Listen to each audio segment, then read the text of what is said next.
சடையன் tax நேயர்களுக்கு அன்பு வணக்கம்.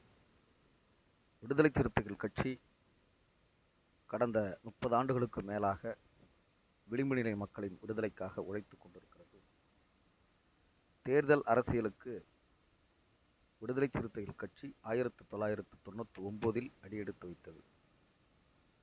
1999 நாடாளுமன்ற தேர்தலில் எழுச்சித் தமிழர் தொல் திருமாவளவன் அவர்கள் சைக்கிள் சின்னத்தில் போட்டியிட்டு 2,25,768 வாக்குகளை பெற்றார். இது மிகப்பெரிய ஒரு இலக்காக சாதனையாக இருந்தது.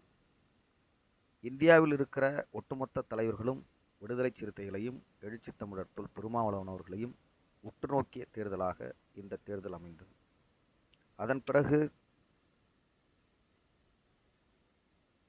2004 தேர்தலில்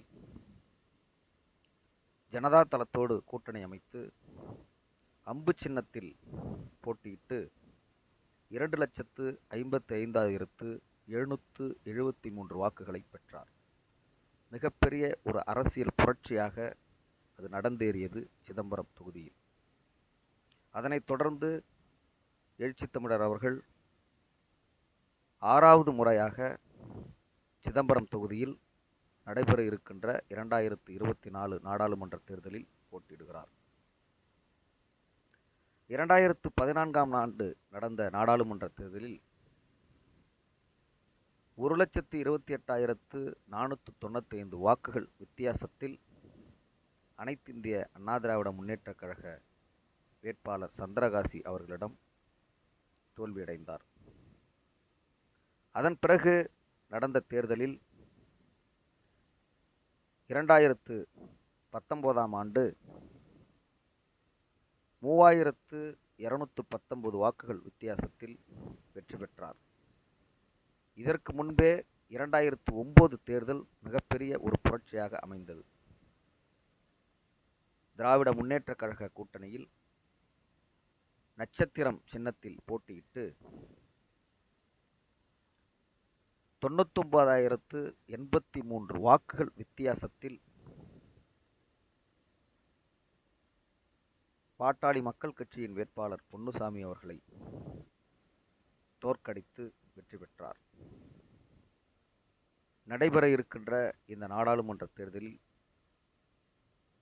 சனாதன சக்திகளுக்கு எதிரான ஒரு தேர்தலாக இது அமைய வேண்டும். சங்க பரிவார கும்பலின் ஆட்சி மறுபடியும் அமைந்துவிடக்கூடாது. இந்தியா கூட்டணி வெற்றி பெற வேண்டும் என்கிற இலக்குகளையெல்லாம் முன்னெடுத்து எழுச்சித் தமிழர் அவர்கள் 2 தொகுதிகளை பெற்றிருக்கிறார். சிதம்பரம், விழுப்புரம். நடந்து முடிந்த நாடாளுமன்ற தேர்தலில் சிதம்பரம் தொகுதியில் 2019ஆம் ஆண்டு ஜெயங்கொண்டம் சட்டமன்ற தொகுதியில் மட்டும் 25,036 வாக்குகள் எழுச்சித் தமிழர் அவர்கள் பின்தங்கியிருந்தார்.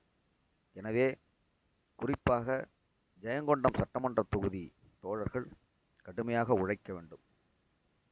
குன்னம், அரியலூர், புவனகிரி, சிதம்பரம், ஜெயங்கொண்டம் ஆகிய 4 தொகுதிகளும் பொது தொகுதிகளாக இருக்கின்றன.